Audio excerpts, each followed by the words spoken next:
嗱，跟住咧就 C6嘅呢條題目啦。嗱，又係啦，望到個100，望到個81啦。100咧其實係10嘅二次，而我哋嘅81咧係9嘅二次，O 唔 OK？咁如果知道咗咁啊點啊？嗱，知道咗嘅話，我哋就會同你講噶啦，你個 A part 咧應該都係玩過尾噶啦。咁啊，今次做得快啲啊！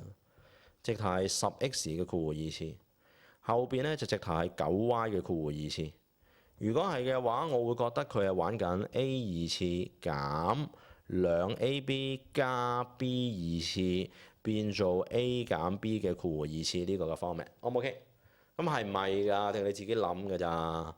減2乘10x 再乘9y，因為而家個 A 就係佢啊嘛，個 B 又係佢啊嘛，2AB 咪呢個款咯。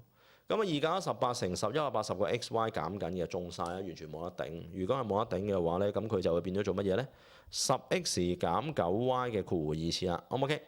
咁啊，都係嗰句㗎啦。last 呢個答案咧就佔咗1分。咁啊，如果係嘅話，就去到我哋嘅 B part 㗎啦。B part 嘅位置咧，頭嗰3嚿嘢咧就會變咗做10x 減 9y 個二次啦。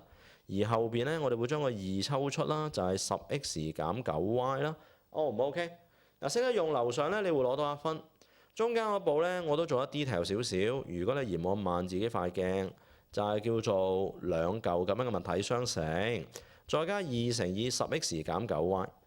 咁啊，如果係嘅話，就再次有 common factor，你就再抽噶啦。